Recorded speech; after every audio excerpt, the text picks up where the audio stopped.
अस्सलाम वालेकुम नाज़रीन, उम्मीद है बख़ैर वाफ़ियत होंगे। क्विक बुक्स अकाउंटिंग के हवाले से मेरी ये तीसरी वीडियो है। आज हम सीखेंगे कि एक नया कस्टमर कैसे क्रिएट किया जाता है क्विक बुक में, और इसी तरह हम ये भी क्विकली देखेंगे कि एक वेंडर कैसे क्रिएट किया जाता है। तो चलिए स्टार्ट करते हैं। अगर आप मेरे चैनल पर नए हैं तो सब्सक्राइब कर लीजिएगा और अपने वैल्यूएबल कमेंट्स ज़रूर दीजिएगा कि आपको मेरी ये वीडियोस कैसी लग रही हैं। ये मेरे सामने Intuit quick book enterprise solution accountant version है 15। इसमें आप टॉप मेन्यू पे जब आप देखते हैं तो कल हमने यूज़र्स क्रिएट किए थे, आज हम कस्टमर क्रिएट करने जा रहे हैं। तो यहाँ कस्टमर्स का मेन्यू है, इसको क्लिक करेंगे और यहाँ से पहला ही जो आपका है कस्टमर सेंटर, इसको आप क्लिक करेंगे। अब कस्टमर सेंटर में जब आप जाते हैं तो टॉप पे आप देख सकते हैं कि न्यू कस्टमर एंड जॉब, इसको आप क्लिक करेंगे तो न्यू कस्टमर को क्लिक कर देंगे आप, तो आपके सामने एक मेन्यू आ जाएगा जो नया कस्टमर क्रिएट करने का एक पूरा फॉर्म है। तो इसमें यहाँ पे आप कस्टमर का नाम लिखेंगे। सबसे पहले फर्ज किया चलें ABC है, इसका नाम हम रख लेते हैं।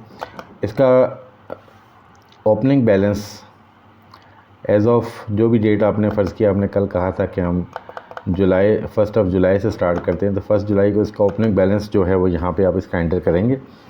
फ़र्ज़ किया 120,000 रुपीज़ इसका अगर ओपनिंग बैलेंस है वो आप लिख देंगे।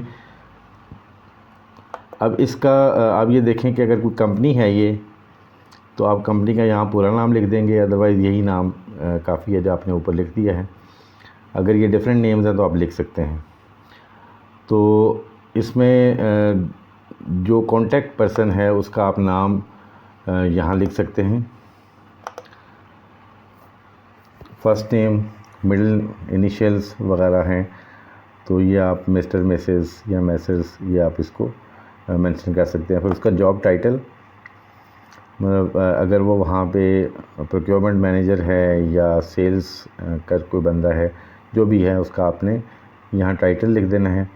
उसका phone number, main phone number, फिर उसके बाद work phone number, mobile number अगर है आपके पास, कोई फैक्स नंबर है, ईमेल, और अगर किसी को CC आपने करना है तो CC का ईमेल, और उसकी वेबसाइट, और उसके अलावा अगर आप कोई कस्टम फील्ड यहाँ ऐड करना चाहते हैं तो अदर में भी कर सकते हैं।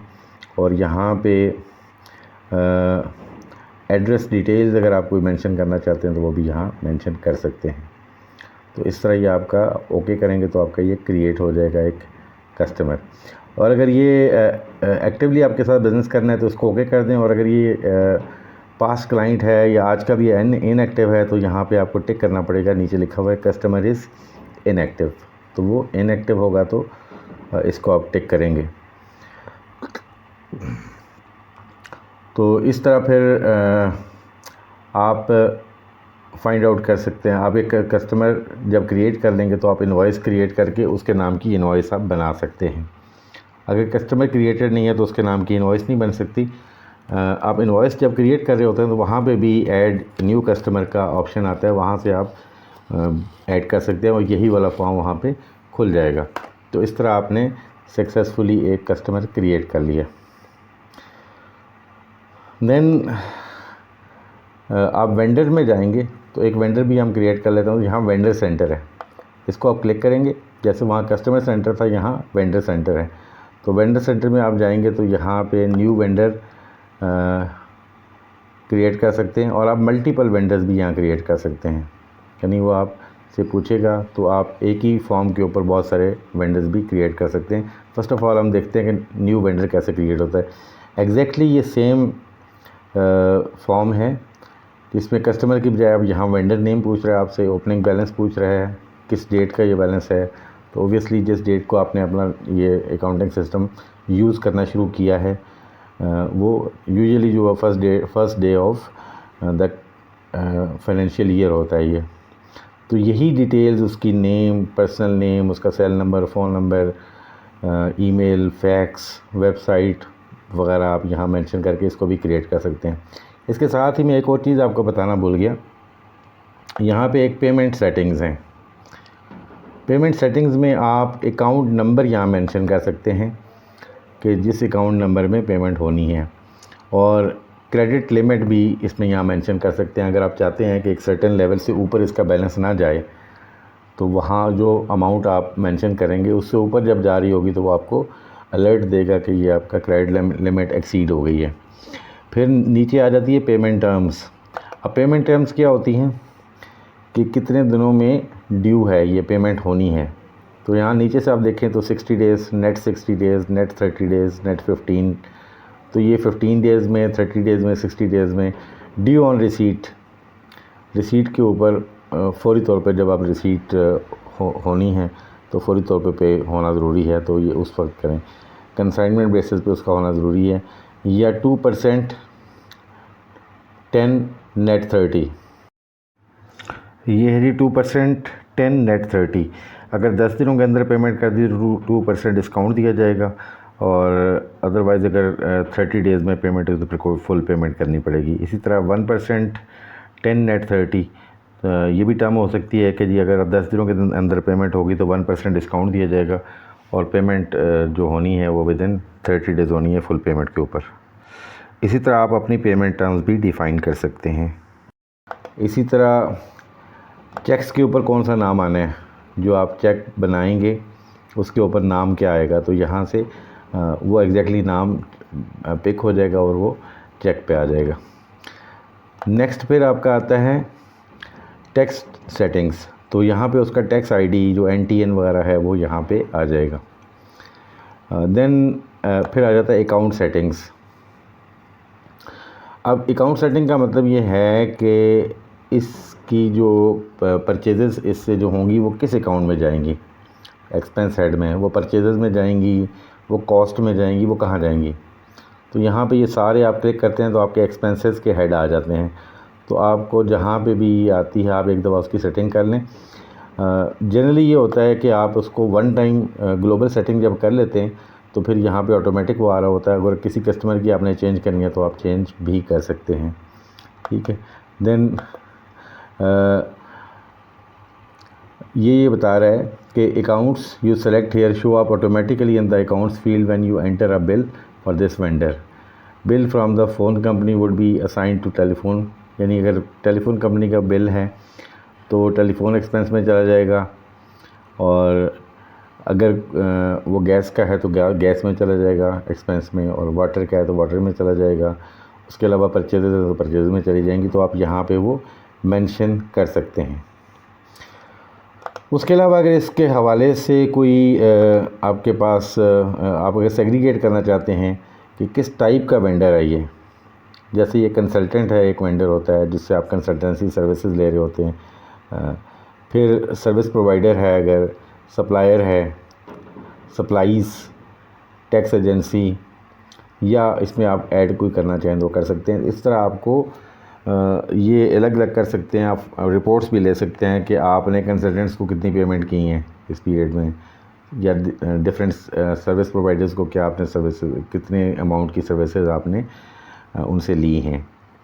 तो ये हो गया। सिमिलरली अगर मैं आपको दिखा देता हूँ कि अगर आप चले जाएं कस्टमर में, तो कस्टमर सेंटर में मैंने आपको ये बताया कि न्यू कस्टमर ऐड जब आप करते हैं उसके साथ ही उसकी भी इसी तरह पेमेंट सेटिंग्स आती हैं जैसे अभी आपने वेंडर की हैं।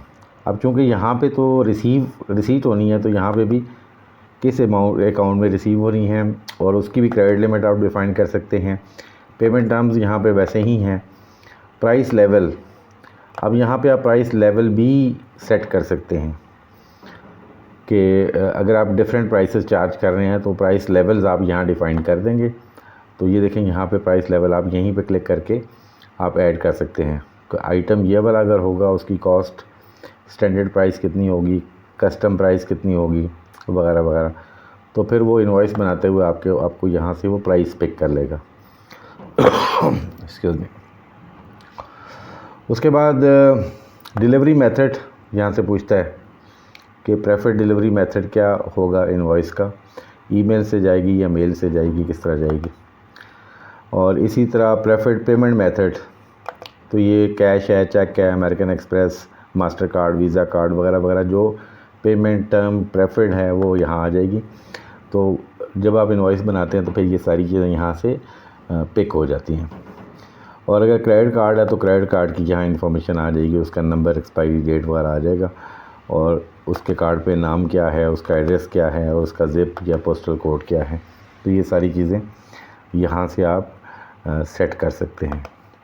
इसी तरह यहाँ सेल टैक्स की सेटिंग्स, उसका कोड, यानी आप सेल टैक्स का ना कोड लिख सकते हैं। जैसे यहाँ पे है टैक्सेबल सेल्स या नॉन टैक्सेबल सेल्स हैं, कुछ एग्जेम्प्ट होती हैं, कुछ टैक्सेबल होती हैं। तो ये आप समझते हैं कि इस कस्टमर से जो हमारी सेल्स हैं ये टैक्सेबल होती हैं, तो आप यहाँ पे इसको सिलेक्ट कर लेंगे। और यहाँ पे कौन सा टैक्स, तो आपका फॉर एग्ज़ाम्पल यहाँ पे फेडरल टैक्स है या पंजाब का टैक्स है, सेल टैक्स, या कोई और हैं, या सर्विसेज के ऊपर जो टैक्सेस होते हैं, तो यहाँ आप डिफ़ाइन कर सकते हैं और उसमें से सिलेक्ट करवा सकते हैं। फॉर एग्ज़ाम्पल अगर कंसल्टेंट है तो आप उस पे सर्विसेज का टैक्स लगेगा, तो यहाँ आप ऐड न्यू करके सर्विसेज डाल देंगे और वो हमेशा, और रेट भी वहाँ दे देंगे तो वो वही चार्ज होता रहेगा। और इसके अलावा एडिशनल इन्फो अगर कोई है, कस्टमर टाइप, यहाँ जैसे आपने वेंडर टाइप दिया था, यहाँ पे आप कस्टमर टाइप भी दे सकते हैं कि अच्छा आप चाहते हैं ये देखें फ्रॉम एडवर्टीज़मेंट अगर आया है आपने अखबार में या सोशल मीडिया पे आपने एडवर्टीज़मेंट की थी और उसकी वजह से आपके पास कस्टमर आया है, रेफरल से आया है, रिटेल से या होल सेल का है ये, तो आप यहाँ पे, या आप अपनी कोई डिवीज़न करना चाहें तो आप कर सकते हैं। तो इस तरह आप आज आपने देखा कि नया कस्टमर कैसे क्रिएट होता है और नया वेंडर कैसे क्रिएट होता है। तो आई होप कि ये वीडियो आपके लिए बेनिफिशियल होगी। तो हाज़िर होते हैं अगली वीडियो के साथ, तब तक इजाज़त दीजिएगा। अल्लाह ने के बाद।